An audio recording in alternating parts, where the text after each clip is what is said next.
Yo, what's up, everybody? Today I'm going to be going over a Zoom class with one of my adult students, just going over some of the things that they can look forward to when they get out there on behind the wheel. Let me see, so they hadn't gotten in here yet. We already talked about that.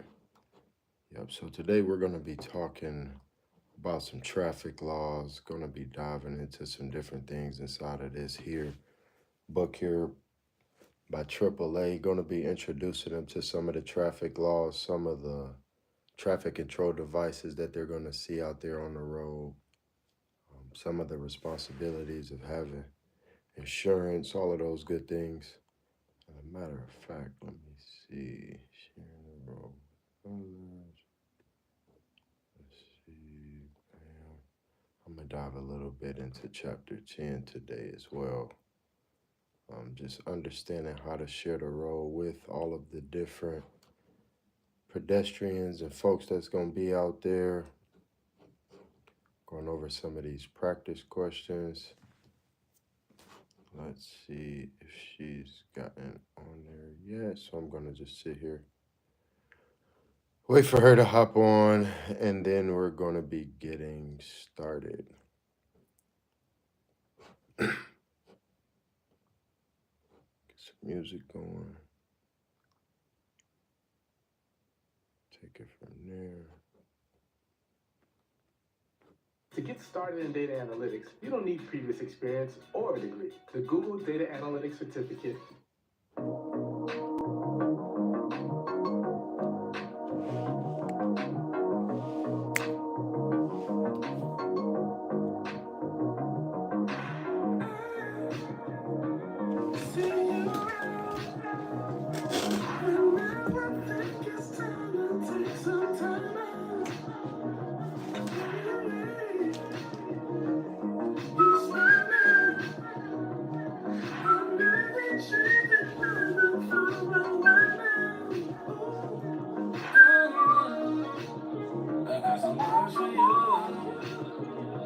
Oh, she did. Oh, man, that's what's up. Let me turn that off. Let's get this started. Bam, bam, bam, bam.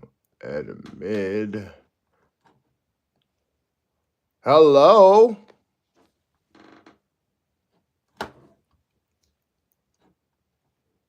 Hello. Hello. How's it going? Good. How are you? I'm doing really good. How's your week been? I've had a very good week. Very good week. You ready to get out there behind the wheel, get on the road? Oh, yeah. All right. So what did we talk about last time? What did we go over? Let's see. Aggressive driving. Mm-hmm. How don't ever follow the driver if you feel slighted, and never do road rage. Mm-hmm. So we talked about the different categories that they classify that as, how to avoid it, what happens if you do end up in those situations, all those things, right? Yep. Cool. So today we're going to talk a little bit about sharing the role, right? Some of the different folks we're going to be sharing the role with. What are we to do when we see them out there on the road? And we're going to jump into question number 1. As a driver, you have a responsibility to pedestrians that is, we should already know this one, right? Yes. Yes. What about number 2? Animals are especially dangerous when you see them near the roadway because They can mess your car up if you run them over. there you go, right? They are fast, quick, they hard to see, quick movements. We got to make sure we're looking out for them, but we got to know what to do when we see them as well. Number 3, it says, while driving on a 2-lane roadway, you encounter a fire truck coming towards you with its sirens on and emergency lights. You should, what you know about Stop. this? You should stop, right? You should Yep. stop and move to the right. Yes. There you go. Or stop in that space if you have to, because they're going to be getting around you. So all of these different things is how we share the road with others. Let's look at number 4. What should you not do when you see the flashing lights of a police officer behind you? Speed up. There you go, right? Or reach for anything inside of that vehicle, right? That is Right. definitely not something we want to be doing when we are encountering them. And number 5 says, compared to following a passenger sedan, how far should you follow a motorcycle? Not too close. Not too close, right? So we want to just make sure when we are following that motorcycle, we're further back than what we would with that car, right? So that's what we're going to be looking at in this chapter here, how we're sharing the road with those large trucks, those other roadway users, law enforcement, buses. And we're going to dive right into those freaking bikers, right?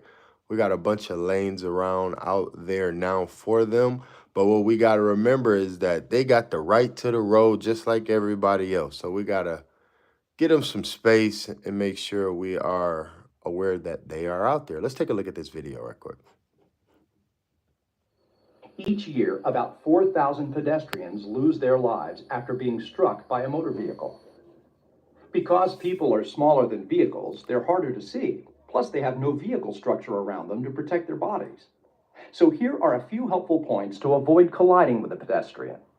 First, never assume anything about a pedestrian. The only thing you can assume is that they'll act unpredictably and can walk into your path of travel at any point. Second, pedestrians always have the right-of-way. Even if they walk into your path from an area other than a crosswalk, you must yield to them. Third, be alert to areas where there are likely to be more pedestrians. These include school zones, playgrounds, bus stops, and intersections with crosswalks. For some drivers, sharing the road with large trucks is intimidating. But with a little knowledge and preparation, it's possible to share the road with trucks safely. First, be aware of your location around large trucks. Large trucks have blind spots or no zones at the front, back, and sides. Remember, if you can't see the truck driver in the truck's mirror, the truck driver can't see you. Second, compared with cars, trucks and buses take much longer to stop. Forcing a larger vehicle to stop quickly can cause a serious, even fatal collision. After you pass a truck, you should be able to see the entire cab of the truck in your rearview mirror before pulling back in front. Also, avoid situations in which you need to brake right in front of a truck. They cannot stop as quickly as your vehicle can. Finally, be careful of trucks making wide right turns. If you try to get in between the truck and the curb, you may get caught in a squeeze and can suffer a serious collision. I want to pause it right there because this is very, very, very important. And I definitely wanted to make sure that I'm highlighting it because it happens so often when we out there on the road. I get a student, they see that the truck is further to the left than what a normal car would be. But that is where they position themselves to be able to make those right turns when they are bigger trucks. So when you are approaching and you see these different trucks in that situation, you want to make sure you're checking those devices on the back of that truck to see if they're turning or if they are just keeping straight, because you darn sure don't want to go testing trying to cut in that area. I've been there. It is very scary, right? So let's keep it rocking. So pay attention to truck signals and give them lots of room to maneuver. And remember, if you can't see the truck driver in the truck's mirror, the truck driver can't see you. You may also find yourself driving around motorcycles and scooters. For several reasons, there is additional risk anytime these vehicles are nearby. It's no surprise that motorcycle riders are more likely to be injured if a collision occurs. This is largely because they have fewer protective systems compared with drivers of passenger vehicles. The risk of a collision is particularly high at intersections, where crashes commonly involve the driver of a passenger vehicle turning left in front of a motorcycle. Fortunately, drivers of passenger vehicles can reduce the risk of colliding with motorcycles and scooters by following a few simple techniques. First, know where these vehicles are in the traffic environment and where they might be, even if you cannot directly see them. Expect to see them anywhere, but because they're harder to see, you need to actively look for motorcycles. Second, carefully check for motorcycles when changing lanes. Make absolutely sure the space is clear before you start your maneuver. Third, increase your following distance behind motorcycles to 5 to 6 seconds in good weather, and maintain even more space when the weather or road conditions are poor. Lastly, always assume that a motorcycle or scooter is nearby and give them plenty of room. Like motorcycle and scooter riders, bicycle riders are also at risk when sharing the road with passenger vehicles. Compared with drivers of passenger vehicles, they too have little in the way of physical protection. Fortunately, there are also ways in which passenger vehicle drivers can reduce the risks involved in driving with bicycles on the road. First, you must recognize when cyclists are nearby. That means both expecting them and using your eyes effectively to detect them. Since bicycles are smaller than motorcycles, they can be harder to see, even when they're directly ahead of you. Second, once you detect a nearby cyclist, it can help to recognize what type of rider is on the bicycle. If the rider is a child, he or she may make unpredictable moves and be unaware of the risks involved in riding in traffic. Third, be sure to give cyclists plenty of space. And if you have to pass a cyclist, pass them as you would any other roadway user, giving them plenty of room. Lastly, be patient around cyclists. They may not move as fast as you want. Sorry about that. But yeah, that was just about concluding. Just some of the takeaways from that is keeping your space.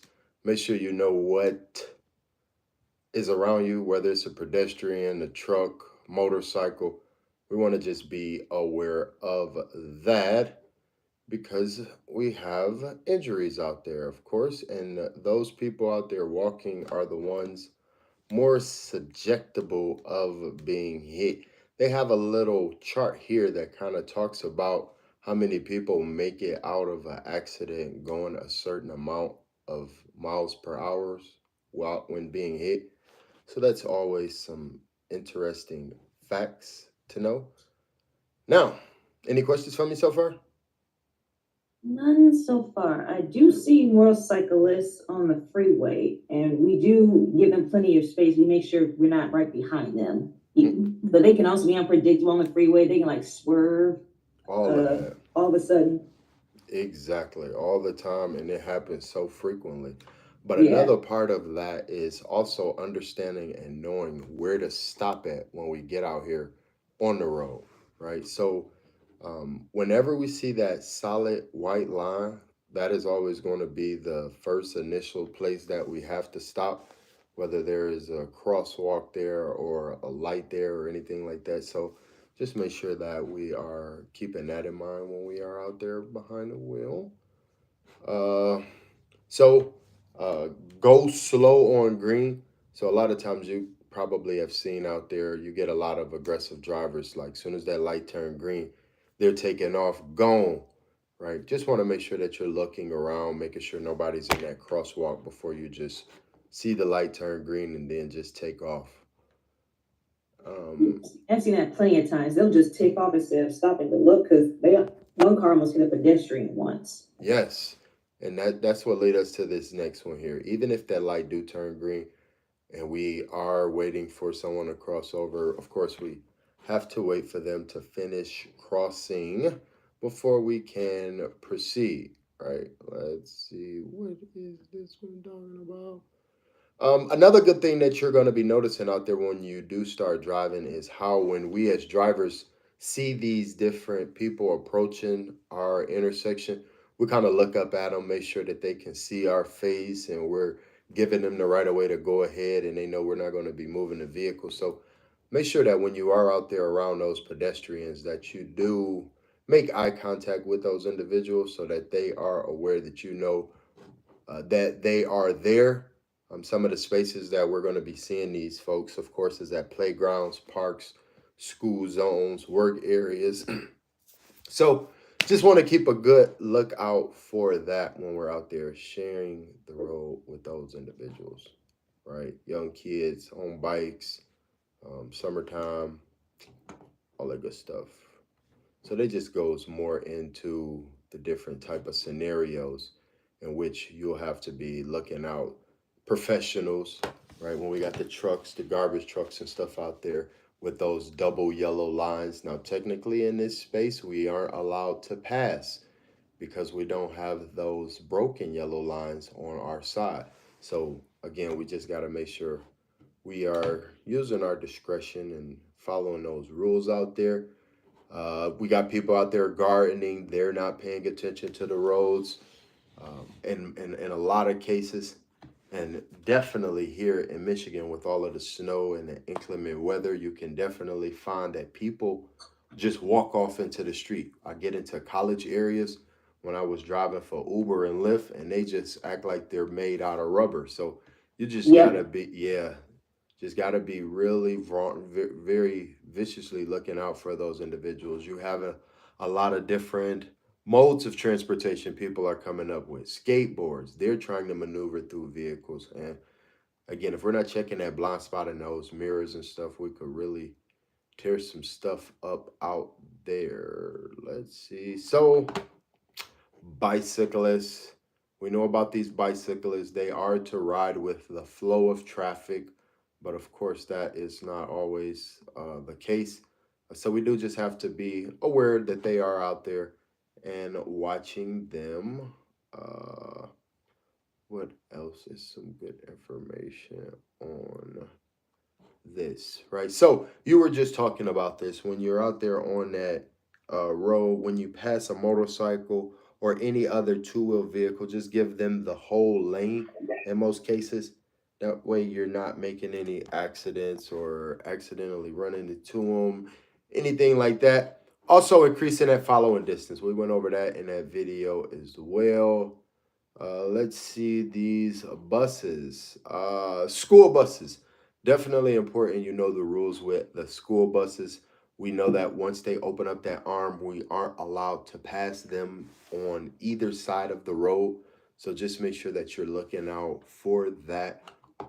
Only time you are able to continue as if there's like an island or something that is separating you two.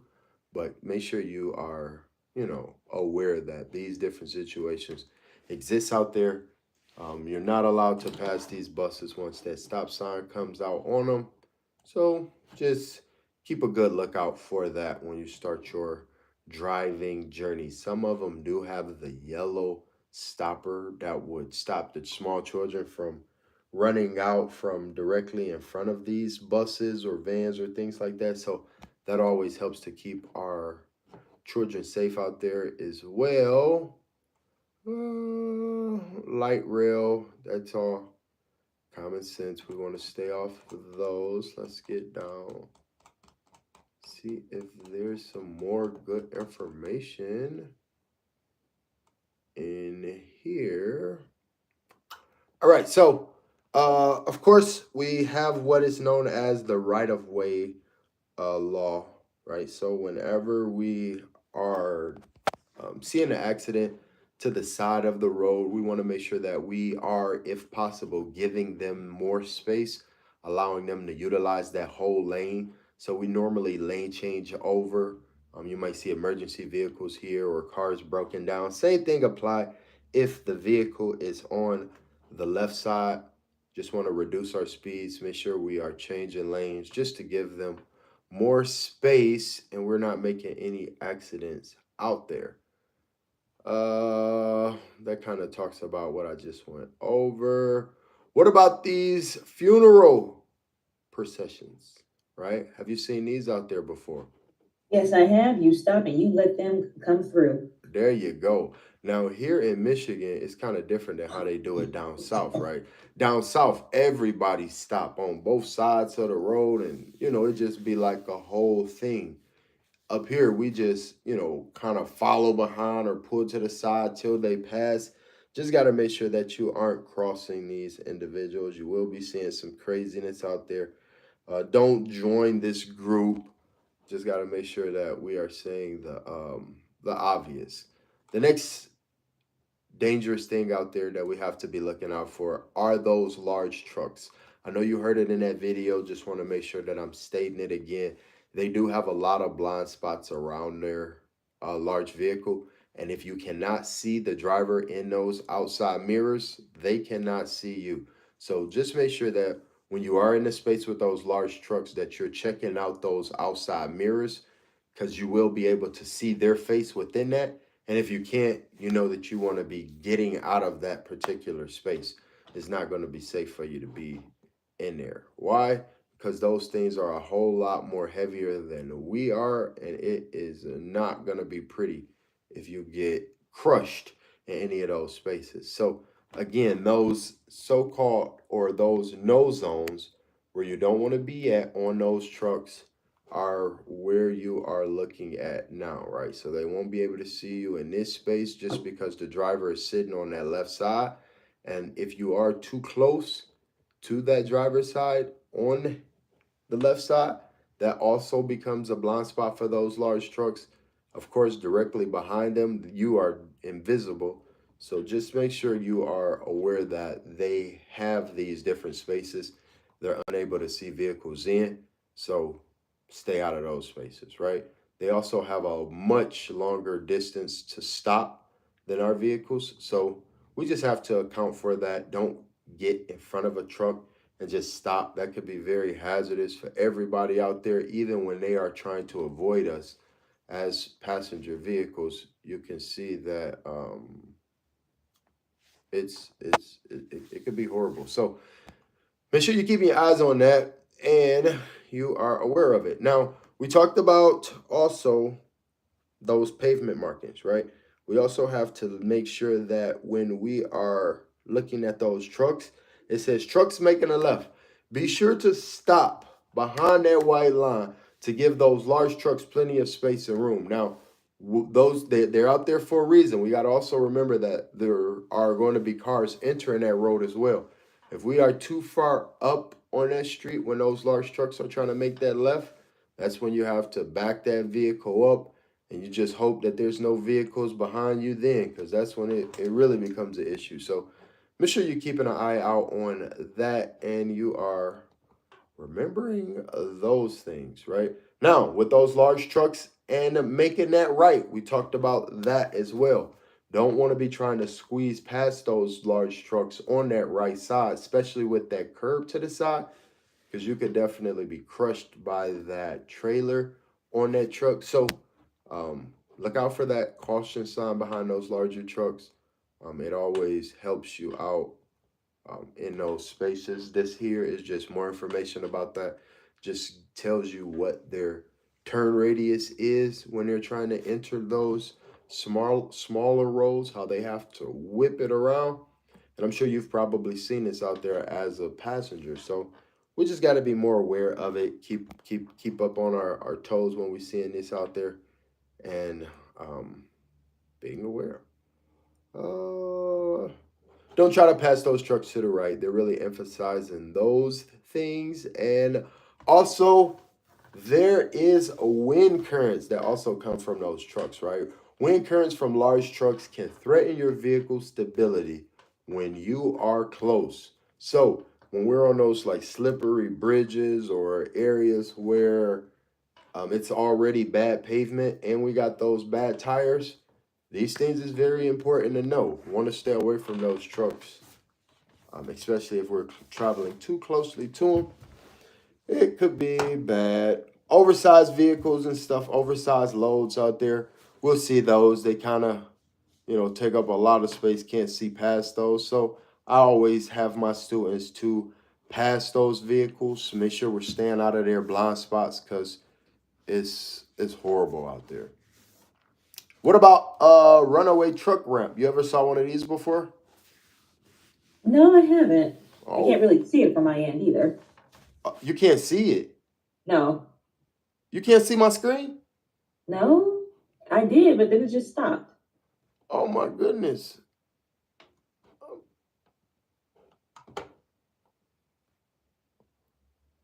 There we go. There we go. I haven't seen that though. Oh, wow. Okay, so you'll normally see these runaway truck ramps when you are traveling around like a mountainous environment, when there are a lot of hills. So what happens is when those trucks lose their braking on those hills, sometimes they could not stop once they reach the bottom. So they designed these runaway truck ramps to have the trucks run up that bed of sand, and that in return stop that vehicle or stop that truck from tearing up those other vehicles ahead of them. So Just be looking out for trucks behind you when you're traveling on those long roads, because sometimes they can lose their braking. Let's roll this down and continue past this. Won't be seeing much of this in a city environment, but definitely could be traveling about. Want to be cautious around those animals, not blowing the horn, and just being smart. I saw this when I went down to Texas. They did have some horses pulling some folks around on a carriage and stuff. So never know where you be driving. Rules apply everywhere, right? Just make sure that we aren't doing any sudden movements around these animals that could be out there on the road with us. Give them space as well too, and that's pretty much what we're going to be doing if ever you encounter driving around some horses and stuff, or even with farm equipment, right? You may encounter it when you move further out in the country or stuff like that, but looking out for those hazard signs that's going to be behind them will let you know that these vehicles are going to be moving slow, right? So again, want to be just passing those in most instances. Next, we also share the roads with animals, right? We get out there with our pets. We got other wildlife out there. We got to know what's happening with them as well. So keeping a lookout on those animals are always going to be the best. If we can stop in those situations, we always want to try to, right? It says 1.5 million deer alone are killed annually in the U.S. by vehicles, right? So we got to look out for them. But what we also got to keep in mind is that we have a duty to keep families and folks safe. So if going through that deer is safer than swerving and hitting someone in a vehicle, then that might just be what happens and what contributes to that 1.5 million. So got to make sure we're looking out for them when we out there on the road. Sometimes it happens. I know I did hit an animal before when I was driving down to like South Carolina. I don't know what it was, but I was driving up the road. It just ran out in the middle, and man, it tore up that front hood. So just keep a lookout on it, and it should be good to go. We'll be crossing a lot of railroads and stuff out there as well too, right? Want to make sure that we are looking out for those lights, those different devices that are used to stop us from crossing that track, because I'm sure you are familiar with what happens when you get on that track and you get hit by that train. It is not a pretty picture. They do not stop the same as we do. It takes normally about a mile for a train to stop. So you have to be, looking out for that and pack Yep. Yep. So you know about that already. I know for a fact that if I drive, I'm not going to be able to beat that train, so I'm stopping. There you go. So making sure that we are having a little patience. It's always going to be helpful to us out there as drivers, not attempting to cross or beat that train, because sometimes when you cross over those, you could lose your battery, car could malfunction, and then that's all she wrote. So make sure you are looking out for that. They also have a sign right beneath them that'll tell you how many tracks are going to be in that specific area. So want to keep a lookout on those as well. Always good stuff there. And never stop on a track, right? Sometimes even if a train isn't coming, you don't want to stop there. A lot of stuff can happen, right? You just don't want to stop there. Move that car off of that rail, or don't do it at all. Let's see. All right. Now, what about traffic stops, right? Have you ever been in a vehicle with somebody that was pulled over by the police before? Yep. Oh, wow. How was it? What happened? Oh, I will gladly tell you. So when my mother and I were on our way to Comic-Con, Uh-huh. and there's a police officer there. She sped up a little. He caught her. Uh-huh. And he didn't even give her a ticket because she used this exact excuse, because I have a left foot. she got out of getting a ticket. What? Yeah. Oh wow. So yeah, definitely want to make sure that you are knowing what to do when you are encountering these police, right? So what it states, right? What is a safe traffic stop, right? It says, uh, okay, so what is it like? You know, what is it like? Let's look at what our responsibilities is. It says, how about the law enforcement officer? What might be on their mind? What is their perspective, right? Gotta understand what happens from their perspective as well. It says, what might get you pulled over? What are the reasons you might get pulled over by a law enforcement officer? Speeding, tailgating, weaving in and out of your lane, changing lane, improper turning, all of those things. And it also says, what might get you pulled over for a reason other than having committed a traffic offense, right?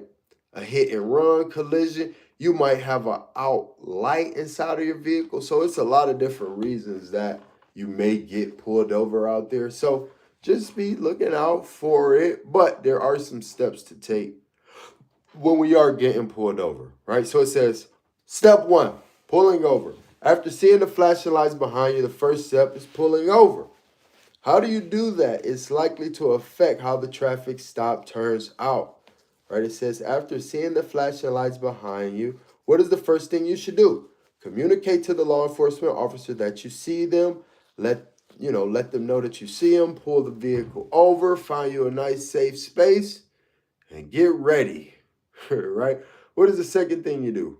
Safely pull over in a position out of traffic, right? And make sure you are keeping everything visible, right? Don't want to be making no sudden moves and stuff like that.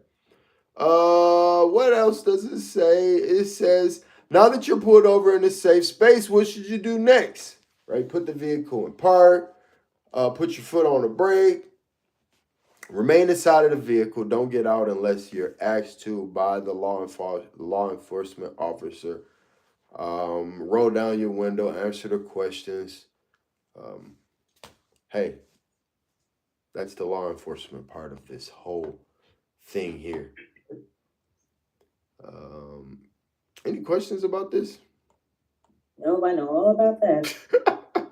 Yeah, this part right here. So, those are some of the things you're going to be experiencing out there as a driver now, right? Just want to make sure that when we are encountering those officers, um, we're staying calm, right? I know when I first started driving, oh my goodness, it was almost like I had a pull me over sticker on the back.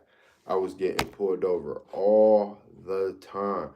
I mean, of course, I wasn't getting tickets, but it was just having to go through that.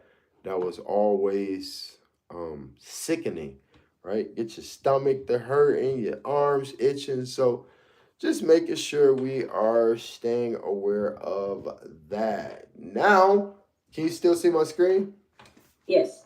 All right, so we're going to talk a little bit about this driving impaired because there are going to be some questions on there that's going to be touching on this subject. Got to make sure that you know what they're asking, what they're looking for, and how to answer this stuff correctly. Let's look at number one.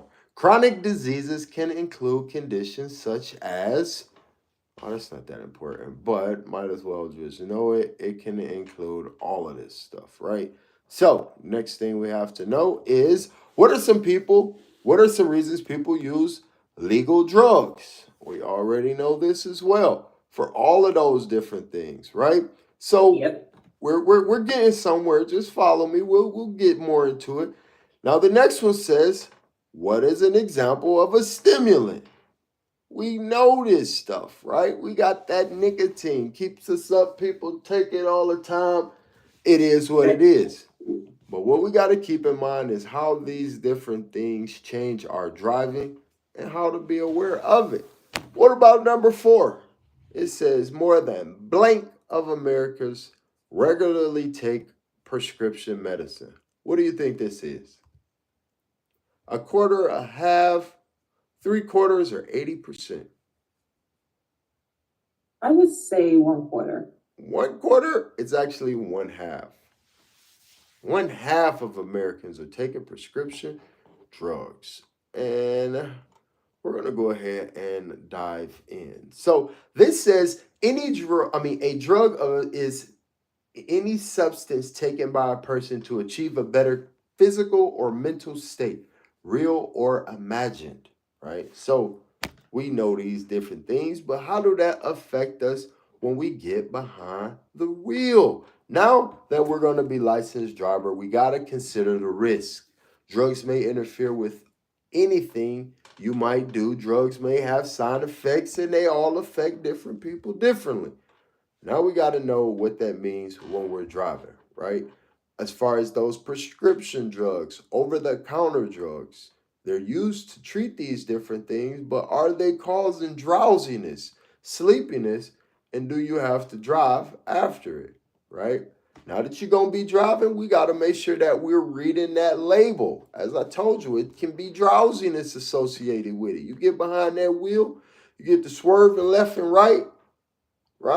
It get dangerous out there. Let's check out this video right quick.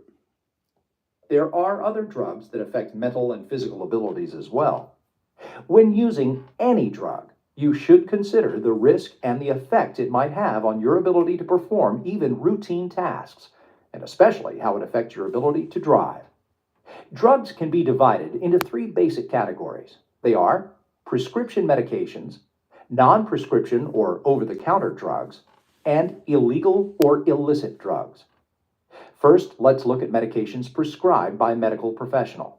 There's no doubt that prescription medicines can produce side effects that can influence your ability to safely operate a motor vehicle. Any single prescription drug could be powerful enough to cause driving impairment, and combining drugs could just make things much worse. It's worth noting that just because a drug was prescribed by a doctor does not mean a driver cannot be charged with impaired driving. It doesn't matter what the drug is. Driving while impaired by a drug can result in being charged with this crime. Be sure to let your doctor know about any other medications you're currently taking. The more your doctor knows, the better he or she will be able to prescribe an effective medication with a low risk to your health or driving ability. Next are over-the-counter medicines, such as throat lozenges, cough and cold remedies, and allergy relief medicine. Just like prescription medications, these medications can affect one's driving abilities. Before taking any drug, read the label carefully to see what side effects there are, if any, and what effect they may have on your ability to drive. Keep in mind that many over-the-counter medicines contain high amounts of alcohol, too. Some nighttime cold remedies are one example. Sleep aids may also hold high potential to affect driving skills as well. There you go. So we got to be careful now, right? We know we got to start checking that stuff. You get behind that wheel, and this done happened to me too. Working those late nights, on my way home, I get drowsy and sleepy. This one guy ran the stop sign, I smacked right into him, right? But I was so young and dumb, I kept going. Right? I was scared. And then I walked around the corner, tried to check on him and stuff, but man, you're young and it happens. Just make sure it's not happening to you, right? You get drowsy and boy, it wasn't nothing I could say. Here I am looking stupid. Looking stupid out there. But I learned my lesson and now we're doing better, right? What about that marijuana, right? That 420.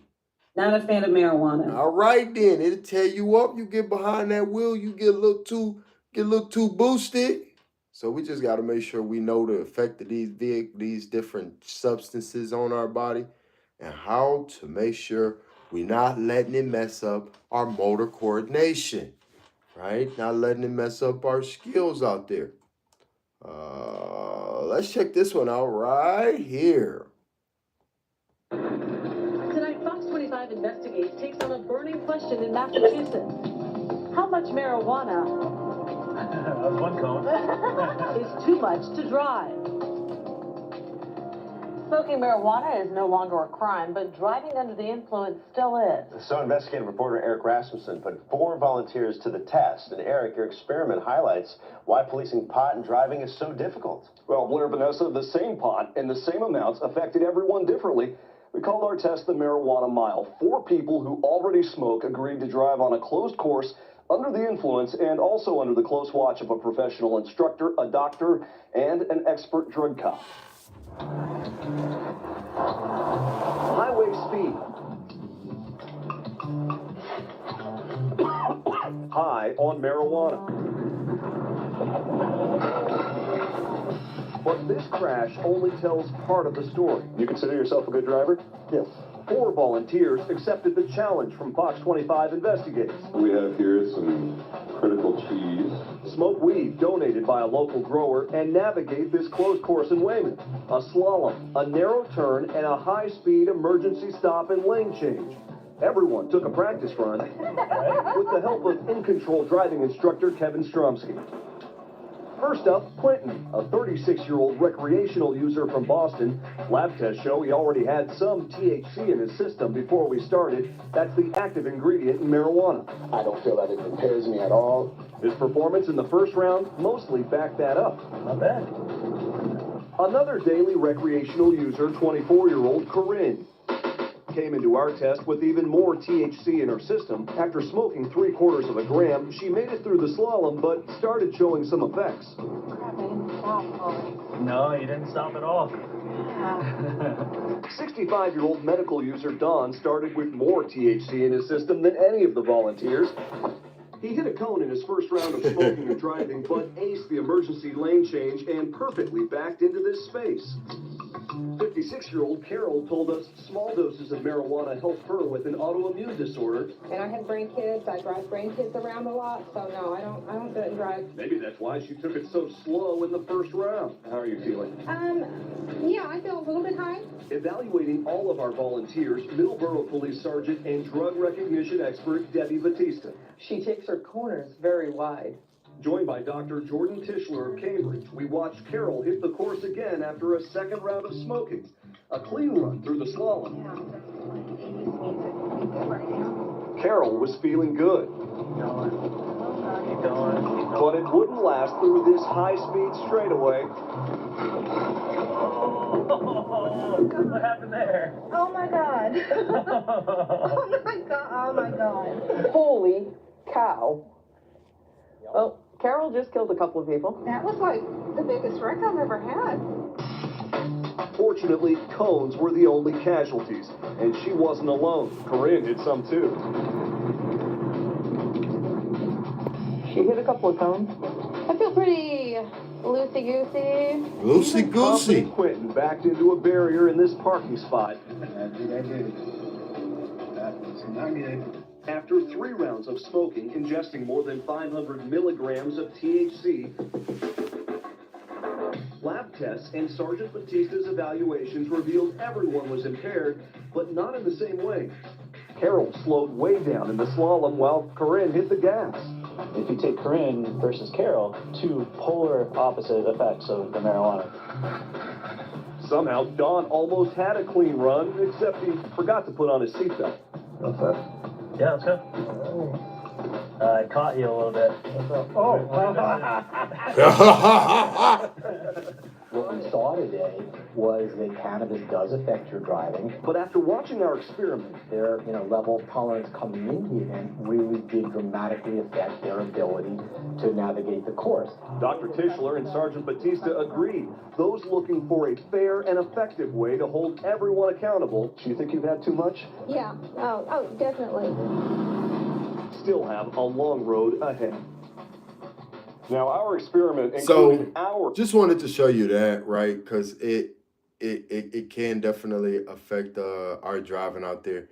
You don't have to worry about that, but just make sure that even when you are riding with your friends or something like that, you understand what they do, because your life is in their hands, right? And we're not even going to get into the more aggressive narcotics out there, right? That morphine, heroin, codeine, fentanyl, all this stuff. And how you toe up, you get behind that wheel. So just stay away, right? Even those hallucinogens, those mushrooms, want to stay away from those things when we're behind that wheel. Even those. Nothing to worry about with me. I don't care for drugs in general. Oh man, I'm telling you, that's gonna help you out tremendously. Tremendously. We're going to just jump right past that section. Then we ain't even got to worry about that. You on a straight and narrow. Yep. There we go. So, bam, we going to pass all of that. Oh, let's see. Oh, this is always interesting, just seeing the different controls and stuff that exist for those with different handicaps, right? You know what's funny about this? We never know when we might end up in this kind of situation. So just knowing that these type of things do exist out there for those who have these different illnesses and different handicaps, that they can still get out here, make a living for themselves, get out here and drive around. Oh my goodness, we are rolling through this stuff. Oh my gosh. Let's see. I think I done covered. Let's check out emergency situations. See if there's any emergency situations that you got to prepare for, right? Because there's going to be some emergencies out there. How to minimize the consequences of a crash. Let's check this one out right here. You still with me?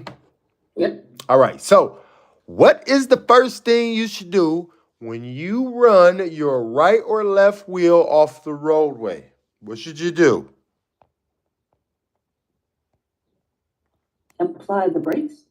Ooh, that's what you want to do? You want to apply the brakes? You're going to get the sliding everywhere. It ain't no steady pavement out there. We got to make... Yup. We got to make sure we know how to slide that wheel back up on that pavement to get a little bit more control of it. Then we start to brake it or gas it at that point. A blank skid occurs when your rear tires loses contact with the road surface. A little bit more challenging here, huh? An oversteer? Bam! Look at her. I know that's right.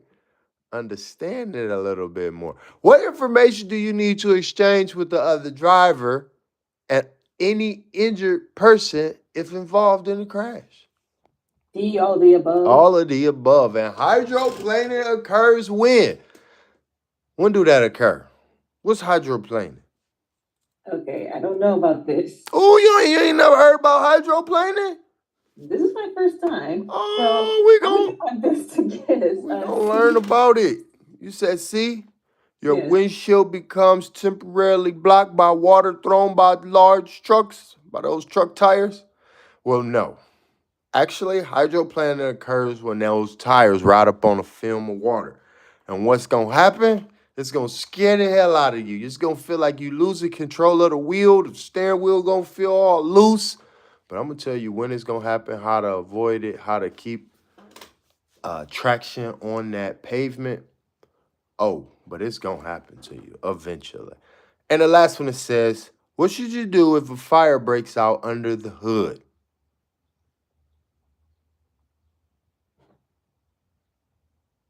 Should be D, right? Pull to a gas station. Right. We got to make sure you and anybody else get well aware way. Because it'll be a long day. You get up underneath that hood, get to think you're doing something, and they take you out. So let's take a look at some of this stuff out here on the road that will reduce our traction, right? Because we're here in Michigan, and it gets bad. We get the skidding, losing control, and we could cause a lot of crashes, right? It says, how can you test the amount of traction on a roadway? And we do this a lot here, especially when it's like raining, it's freaking snow, any of those things. You want to make sure that you are testing your braking and accelerating, right? So when we get into an open area, we're just testing it a little bit, tapping on it a few times, making sure it's stopping when we want it, going when we want it. These things going to help us out when we get out there and we know what's going on with our vehicle before that emergency takes place. The next one here talks about hydroplaning. It says, what is hydroplaning?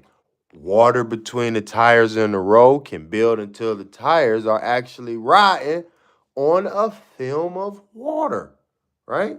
The vehicle loses contact with the roadway and loses traction. So as you can see here in this example, once that tire gets up on that water, oh man, it gets real bad. Oh man, I'm trying to tell you, you got to definitely be aware of that. Let's take a look at this here video on hydroplaning. Okay. Bam, bam. This much water on a highway creates a whole new problem. Here's how. At low speeds, the tire tread evacuates the water out from under the tire, helping to keep the tire in contact with the surface. As speed reaches about 35 miles per hour, the tires begin to have trouble evacuating the water. At about 55 miles per hour, the tires begin to fully ride up on top of the water. This is called hydroplaning. Since the tires have lost contact with the road, there's no way to steer the car, and you can quickly lose control. The best way to prevent hydroplaning is to avoid high speeds when there's standing water on the road surface. Having good tire tread helps too. Anytime you suspect you're hydroplaning, you need to slow down. Just gradually ease your foot off the accelerator and let the car coast. This will help transfer more weight to the front tires, which will increase their grip on the road. And steer very gently too, making no more movement than necessary.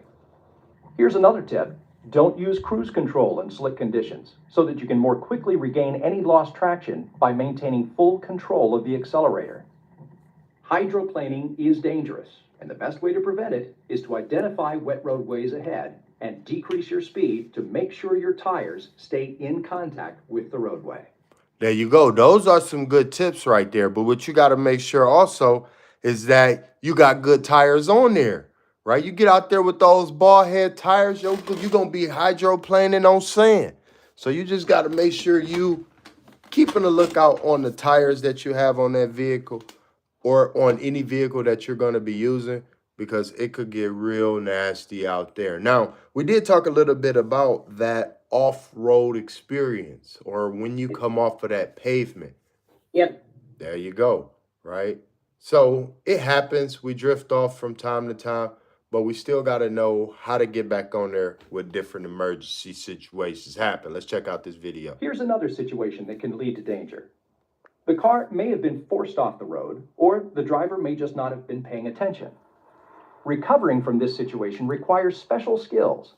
Driving off the edge of the roadway, even with just one side of the vehicle, can be very risky because it can easily lead to a rollover crash. See you, man. Recovering from Taking an off-road notes. experience can be challenging. Hopefully you learning For one something. thing, the surface at the side of the road may I be see several you, inches though, lower than dog. the pavement.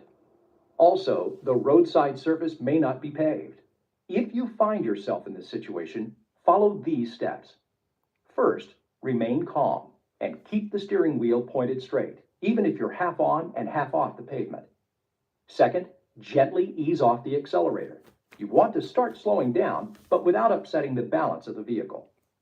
Third, unless something is directly in your path ahead, do not try to steer back onto the roadway until your speed is lower.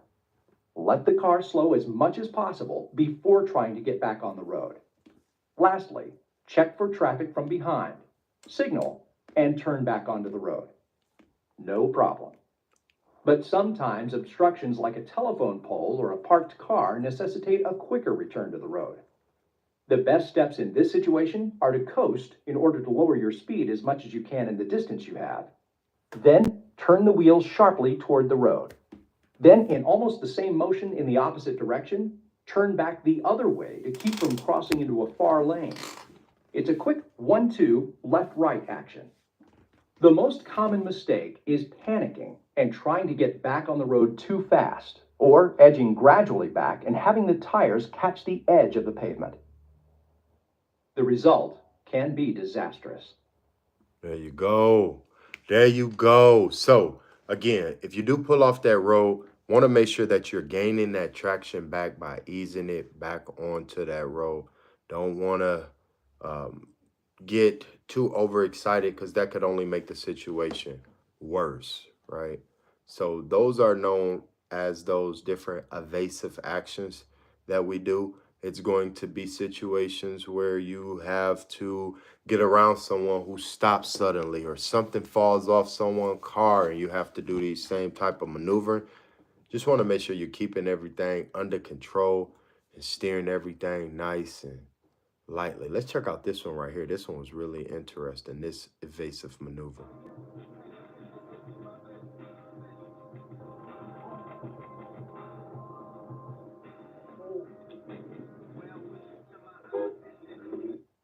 See that?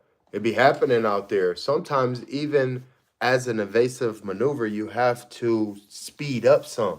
So just got to make sure you know how to control that car ultimately at the end of the day. Knowing that these different type of things do occur, but once you got how to steer that vehicle, you're going to know what to do every time. Let's check out this video right quick. As careful as you may be, trouble can happen at any time. When it does, you can brake hard and try to stop, or steer sharply and try to swerve around. We'll start with emergency steering. Although braking can be an effective way to avoid trouble, you need room, and lots of it. But when there isn't enough room, a quick turn is the only alternative. With anti-lock brakes, you can also brake while you're steering. This slows you down and makes the turn a little less tricky. Without anti-lock brakes, there's too great a chance of locking up the wheels and losing control. So it's best to stay off the brake until you've finished your steering and have the wheel pointed straight ahead again. There you go. Right. So, of course, there's going to be different situations. We just got to be aware as drivers how to move that wheel, how to identify that early enough. So we got to be paying attention, and we just got to make sure we aren't skidding out there. Right? That could happen when we are moving that vehicle too fast or braking too quickly.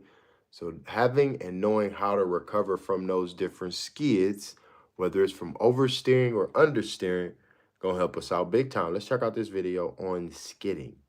Sometimes, no matter what you do to prevent losing traction, there's no way to avoid it, and you find yourself in a skid.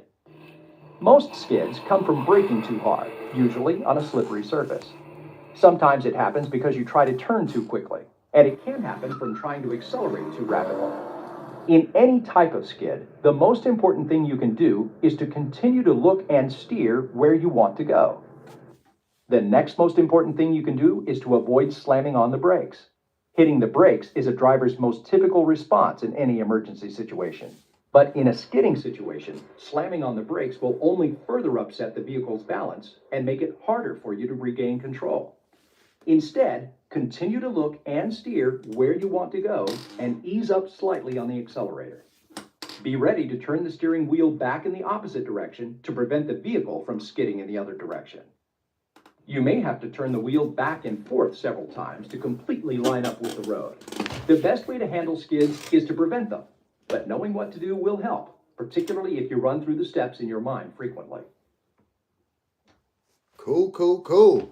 So those skids out there, got to be looking out for those when we're making those turns or when we are accelerating from a stopped position. That's when it occurs the most. And that's going to definitely help you stay safe out there. Oh, those stuck vehicles, whether it's in that snow or in that mud. Oh, it gets bad out there. But what should you do if your vehicle becomes stuck in mud, snow, or sand, right? Apply power slowly and steadily. So that's what you're going to be noticing and seeing once you do get out there and get stuck, that once you start to move slowly and gradually, you can ease your way out of those positions. Once you get to going too fast and trying to hurry up, that's when you just dig yourself a deeper ditch, and now you're going to remain stuck in there, right? Other people got different methods.